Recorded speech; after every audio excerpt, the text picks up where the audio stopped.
Bonjour à tous et bienvenue dans Les Gardiens du quotidien, votre journal d'actualité consacré aux faits divers, à la sécurité et à la prévention. Dimanche soir, en plein cœur du 8e arrondissement de Paris, la scène a choqué les passants.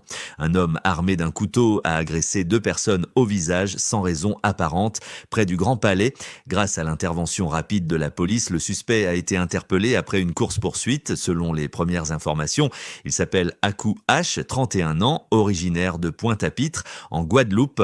Lors de son arrestation, il a tenu des propos délirants, affirmant être le Joker, le célèbre personnage du film Batman.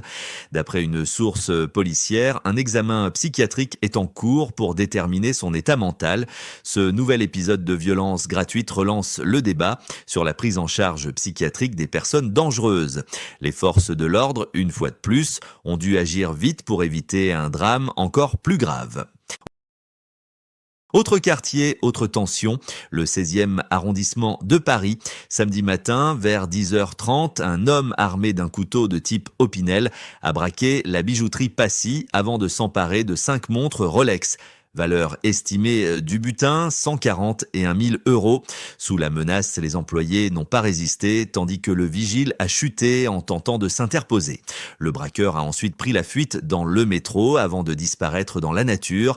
Les enquêteurs du 1er district de police judiciaire analysent actuellement les images de vidéosurveillance qui le localiserait dans le 14e arrondissement.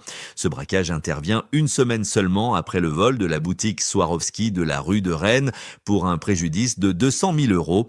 Des faits qui interrogent. Les bijouteries parisiennes sont-elles devenues des cibles faciles ? Direction Marseille, où la nuit a viré au drame.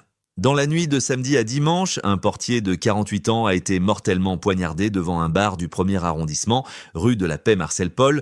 Selon les premiers éléments, il aurait refusé l'entrée à un client.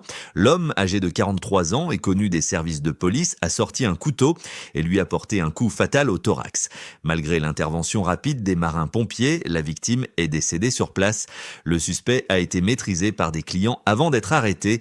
Encore une tragédie qui met en lumière la violence croissante des comportements nocturnes et les risques encourus par les personnels de sécurité. Paris, Marseille, même constat, la violence urbaine s'intensifie et souvent sans motif rationnel face à ces agressions imprévisibles. La vigilance reste notre première ligne de défense. Merci à tous de nous avoir suivis. On se retrouve demain pour de nouvelles actualités. D'ici là, restez vigilants et surtout, n'hésitez pas à partager vos expériences ou vos conseils en commentaire.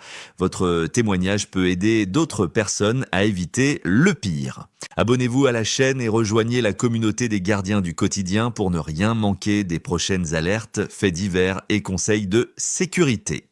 Parce que prévenir, c'est déjà agir.